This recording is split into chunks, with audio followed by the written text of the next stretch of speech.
Vamos a llegar al final al no laico.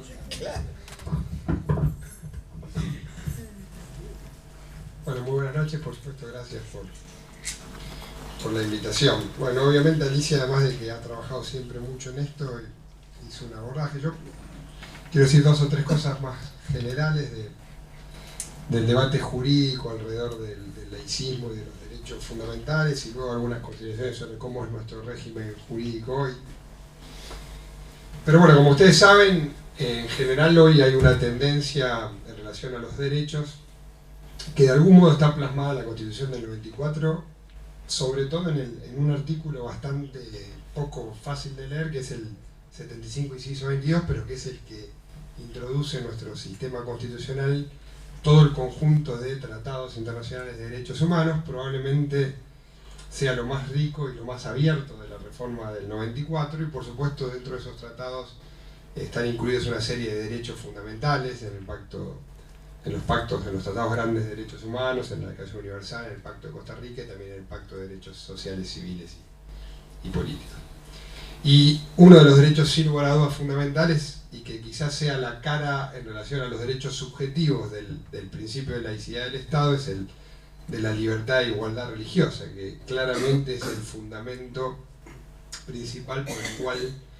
mucho de lo que plantea Alicia se materializa en términos teóricos. Es decir, si las personas tenemos un derecho fundamental a la libertad y a la igualdad religiosa, eso que es un derecho subjetivo tiene como cara objetiva el principio de laicidad del Estado, es decir, una autonomía entre el Estado y la religión,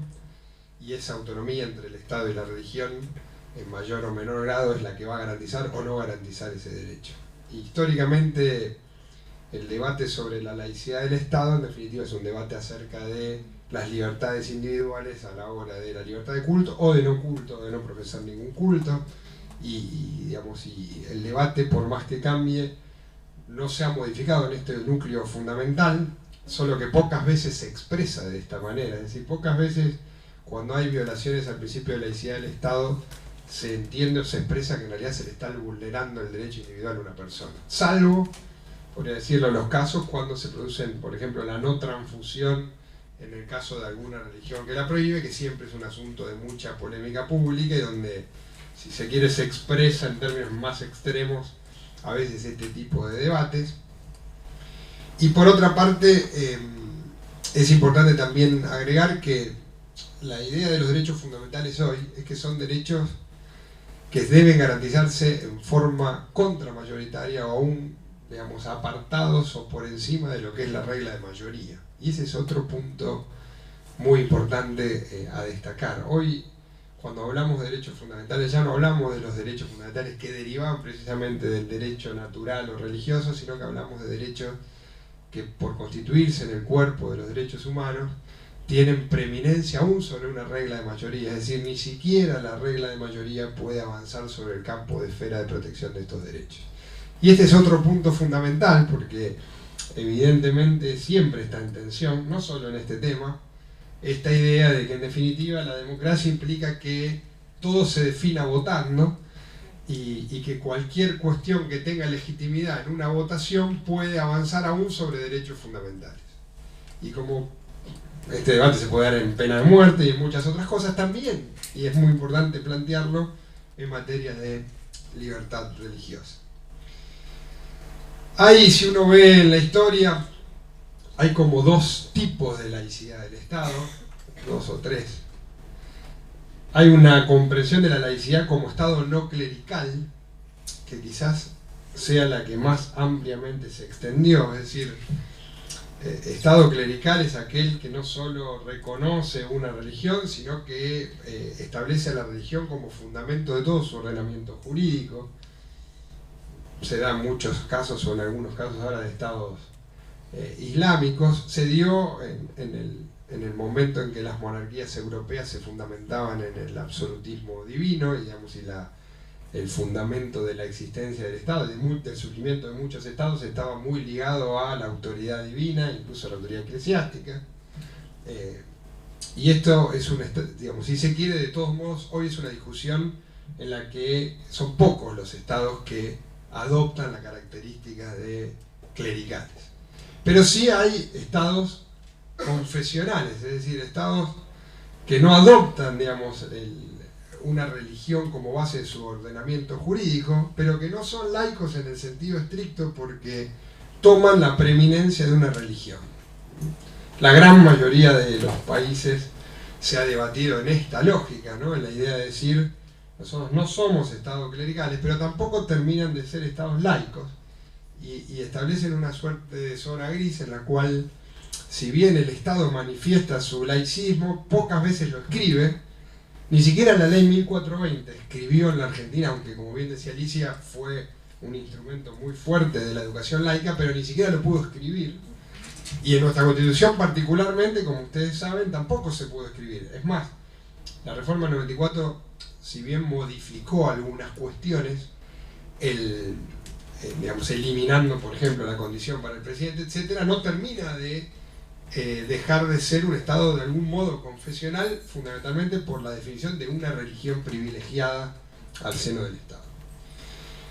Y por otra parte, en esto, digamos, ha habido muchos debates, ¿no?, acerca de hasta dónde un Estado es más o menos confesional. Por supuesto, tiene mucho que ver con las circunstancias históricas, mucho que ver con el tipo de gobierno, mucho que ver también con cómo los estados llegan al laicismo. Por ejemplo, claramente la Constitución de Estados Unidos, en la que tomamos muchas cosas, pero que no tomamos tantas en este aspecto, el laicismo del Estado tenía que ver con una exigencia de pluralidad religiosa, producto de cómo el Estado nació en el momento de su declaración de independencia. En los estados europeos en general, el laicismo era una solución al conflicto planteado después de la Reforma Protestante y a años de guerras civiles planteadas precisamente con contenido religioso, y fue el laicismo entendido como neutralidad, era como la solución para que el conflicto en determinado momento no se prolongue, y era como una suerte de campo neutral donde el Estado no intervenía en función de, después de tantos años de luchar, hacia qué bando se inclinaba. Bueno, surgió como una suerte de solución amistosa, entre comillas, de neutralidad del Estado frente a una fractura de la religión hasta entonces preeminente, porque eran países donde la Iglesia cobraba un rol fundamental. En muchos otros países, incluido el nuestro, había una suerte de solución intermedia. Si ustedes ven el modelo de la Constitución del 53, la idea del patronato era una suerte de pacto implícito mediante el cual el Estado privilegiaba una religión, pero guardaba el control sobre la designación de las autoridades de esa religión privilegiada. Entonces, es muy interesante ver los debates constitucionales. Hubo además constituyentes de mucha influencia que eran clérigos, siempre en general en todo el proceso de formación del Estado argentino, y en su influencia se surgió esta suerte de acuerdo que, vale decirlo porque es significativo, a diferencia de otros países, no se rompió por el hecho de decir separemos Iglesia del Estado, vayamos a un régimen de laicidad completa frente a la libertad de la Iglesia de designar sus autoridades, sino que precisamente quizás en el gobierno dictatorial más clerical de la historia del país, que fue la dictadura de Onganía, de forma incompleta se anulan los tratados internacionales que exigían el concordato en la designación de obispos, pero no se avanza, por supuesto, en modificar ninguna de las legislaciones que establecían la preeminencia de una iglesia sobre otra. Si uno quiere en esto establecer unas normas, hay montones. Yo me noté varias, pero Alicia mencionó los vicariatos castrenses y las fuerzas de seguridad, los pasaportes oficiales para las autoridades de uno solo de los cultos, o sea, de la Iglesia Católica. Uno muy importante, y yo creo que quizás el más grave, que es que en la Argentina existe un régimen de libertad de cultos a partir de un registro de cultos inscriptos, excepto para la religión católica. La religión católica no existe, no tiene ningún requisito de inscripción, es decir, en la Argentina todos los cultos son iguales menos uno. Bueno, en materia de cuestiones o de sostenimientos, obviamente el sostenimiento económico, el sostenimiento económico de la Iglesia Católica en la Argentina está legislado. Dejo aparte incluso el de la educación, porque la ley de educación argentina, la última, termina adoptando un criterio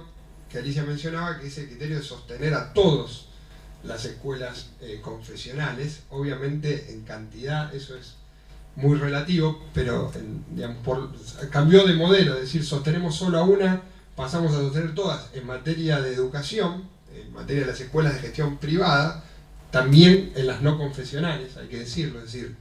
el Estado contribuye al sostenimiento de la educación aún de las escuelas privadas no confesionales, con algunas excepciones de valor de cuota, digamos, particularmente en la aplicación de nuestra provincia, pero digamos, en todo lo demás el sostenimiento es exclusivo de una sola de las iglesias. Y después hay una serie de privilegios que yo diría están no tan ligados a la definición institucional de culto principal, sino más bien a cierto criterio de legitimidad, si se quiere, política institucional, es decir, que no surgen de una norma consecuencia de algún principio constitucional de ese acuerdo del 53, sino que tienen que ver en algunos casos con costumbres que nadie se anima a enfrentar, pero que por supuesto violentan cualquier criterio de libertad religiosa, como por ejemplo la exhibición de los crucifijos en los lugares públicos, como por ejemplo las bendiciones en las inauguraciones de obras por parte de un solo culto, por ejemplo los tedeums como actividad protocolar en general de cualquier fecha patria en la Argentina, independientemente de que no existe ninguna norma que sustente que eso debería ser así. Es decir, el debate sobre la laicidad del Estado en Argentina todavía tiene múltiples cuestiones para dar. No digo que, no soy el más indicado ni me siento en condiciones de decir cuál es más grave o cuál es menos grave, pero lo que sí está claro es que en algunas cuestiones estamos hablando de temas más sustanciales que en otros. Es decir, sostener entre todos un único culto es claramente una definición de Estado confesional no laico. Sostener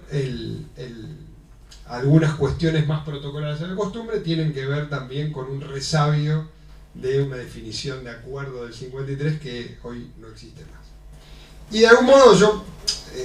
en esto que en definitiva es un debate entre la política y la religión, porque el laicismo tiene que ver con eso, qué grado de autonomía tiene, hay un autor español, yo lo sigo mucho, que en definitiva dice que este siempre es un conflicto entre la ampliación de los derechos ciudadanos y la imposición de la moral religiosa como verdad colectiva. Y en general es un buen resumen de cómo se ha dado el debate sobre la laicidad o no del Estado en la historia de los países, en definitiva. Y Alicia lo mencionaba, existen muchos momentos donde hay mayor avance en la ampliación de los derechos ciudadanos, donde claramente los derechos ciudadanos, independientemente del culto que profese cada ciudadano, están ligados a la autonomía entre el Estado y la religión, ley de salud reproductiva, ley de educación sexual en las escuelas, divorcio vincular, patria potestad compartida, por supuesto matrimonio igualitario, es decir,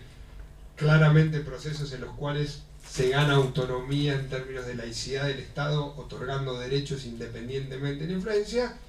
y procesos en los cuales esto no se da en sentido contrario, por ejemplo, provincias donde hoy tenemos educación religiosa obligatoria en las escuelas, ni hablar de, bueno, manifestaciones todavía constitucionales de las provincias donde reconocen a una religión como la religión oficial, ciertas partes de la ley de educación sexual que, por ejemplo, permiten adaptar los contenidos en función de las convicciones religiosas de quien los dicte, del establecimiento que los dicte, es decir, una concesión muy clara a la idea de que en determinados ámbitos no va a haber ni siquiera aplicación de los contenidos mínimos que fije el Ministerio de Salud o de Educación. Y por otra parte, bueno, en algunos casos, ni hablar de sostenimiento selectivo, eso en las escuelas, en muchas provincias esto es así. Ustedes saben que este es un tema que siempre guarda relación entre lo que las provincias delegaron y no delegaron a la nación,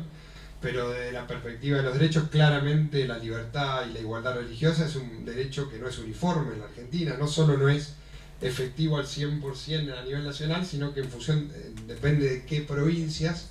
por supuesto los derechos son menores. En su momento Alicia lo citaba, hoy también está claro que hay cultos que han avanzado en cantidad, entonces hay una fuerte presión de grupos evangélicos que han crecido en cantidad de fieles, que empiezan a ejercer una presión no hacia la laicidad del Estado, sino hacia la idea del múltiple reconocimiento, que es un poco el debate que se dio acá, aunque a nivel local terminó en una ordenanza interesante acerca de la libertad de culto, pero que se abstuvo de aplicar cierto criterio, de decir, bueno, ampliemos el sostenimiento al conjunto de los cultos religiosos. Y después hay yo quiero hacer otra mención también. Tenemos en la Argentina una cultura, no tiene que ver con la laicidad, pero sí tiene que ver con el Estado. Nosotros tenemos poco apego a la idea de entender al Estado como una pertenencia colectiva. Y hago una salvedad: es muy común la apropiación de los elementos del Estado, no solo por un culto religioso, sino sobre todo por el gobierno de turno.